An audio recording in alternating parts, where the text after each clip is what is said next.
Hello, I'm Doug, and today we're going to be tasting and reviewing this Winter Park Blackberry honey. I usually taste whiskeys, but due to a dry week my whiskey tribe was having, I stumbled onto some interesting honeys. Whiskey reviewers put up a video of them tasting some honeys that someone sent them. I ran over to my pantry and got out my wildflower honey and orange blossom honey and clover honey. And it was very eye-opening because my taste and smell apparatus was all tuned up and ready to go. And I tasted things that I had tasted before, but this time they were different, they were exciting, they were new. So I started looking around for what else could I buy. So I bought some honeys online, then I bought some more, then I bought some more. Amazon really liked me those few weeks. And I wound up with 30 or 40 different honeys, and they were so interesting and so fascinating. I started taking them to work and organizing tastings there, and people got really into it. But some were asking, what's wrong with Doug? It was surprising to most people to see how different the flavors were and how intense they were. And it just turned out to be a lot of fun. So I thought, people need to know about this. So here I am. Just a reminder, the flavors that are mentioned here are not anything added to the honey, but come about because of the nectar that the honey is made from, that the bees, these guys, visit when they go out to find flowers. They gather pollen, they gather nectar, they go back to the hive and dump all their nectar off into a comb. And if the only flowers available to them are all one crop, all one kind of flower, one kind of plant, then you end up with a varietal or a uniflower honey that can be really interesting and different. Winter Park Honey is based in Winter Park, Florida, and they obtain honeys from various regions of our country and other countries and package it there in Florida. And they have a very good website that describes the honeys very well and their practices and their quality standards, which seem to be very high. So I got this and several of my first ones from Amazon, but it's just as quick and easy to order from Winter Park. They can keep the Amazon cut. So I think I'll be applying my whiskey tasting disciplines to this honey reviewing. So I'll be looking at the appearance and the color, the aroma or smell of the honeys, and then the tasting will be divided up into arrival, development, and finish. In whiskeys, it's really desirable to have changes or transitions or interesting things going on, popping around in your mouth. And some of that happens with the honeys too. So let's get into it for this one. The honey is a medium to dark amber, and it's a little bit hazy. They don't do extensive filtration. They just want to take out wax and bee parts and things that don't belong in there.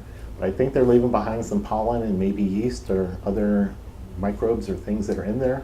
Lots of people like that for purported health benefits, which I don't always buy the story, but that's okay. I don't need to. So let's move on to the smell. Wow, this one has a tart, fruity note that just pops right out and hits you in the nose. There's also a little bit of maltiness or grain-like, cereal-like. Something you can tell is food, but you can't tell exactly what it is. You know it's fruity. You can tell it's a berry, but there's not a lot of clues about which one it is. So let's get tasting.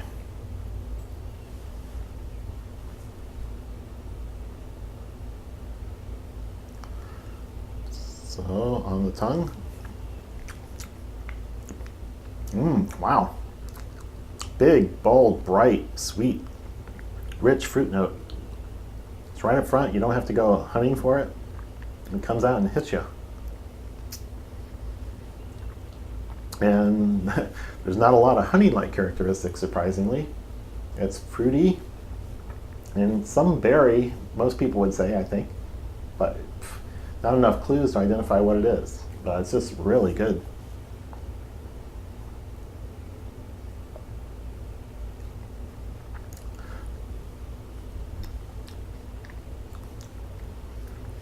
So in the development, the fruit note stays really strong because it just barrels right through, and there's kind of a creaminess that develops in the texture. It's got a different feel in the middle than it does at the beginning. And that fruit just goes on and on and on. I would say the sweetness sort of fades out. The finish is all the tartness, and the sweet fades away. So it's fruity and tart all the way through. And the sweet fades out earlier than that. So that's, boy, that is an intense flavor. It's not a honey flavor. And I've tried this on foods. I put it on a buttermilk biscuit, and it was very fruity, berry-like, complex. It was delicious. And I also put it in tea, in the Teavana Royal Breakfast Tea. And that was very flavorful, fruity, no honey characteristics. The fruitiness, the berry notes, the tartness was all there. It was very pleasant to drink and wonderful, but it didn't taste like honey. So that's the main thing. That's the main thing on this, is there's not a lot of honey-like characteristics that most people would identify, but the fruit is definitely delightful and strong. So I think one of the standard food processing practices back in the 20th century was to fine filter and pasteurize honey to kill microbes and pull out all the stuff so it's nice and bright and clear. But that harsh heating also transformed or drove off some of the more delicate aromas and flavors that we really appreciate now. So lots of companies will say on their label that they don't do any extensive filtration, they don't do any heating, or they do very limited heating. It's easier to process when it's thin, and heating it makes it thinner. So if you're filtering things, you usually want to do that. But if you want to preserve the characteristics of the honey, you will not be heating very much. And lots of companies are very explicit about that on their labels. They say they want to provide a more natural presentation and preserve all those flavors and aromas. So that's a good thing. So I'm a chemist by training, and I'm dying to tell everyone why all those flavors are driven off by the heating, but I don't want to scare everybody in the first video.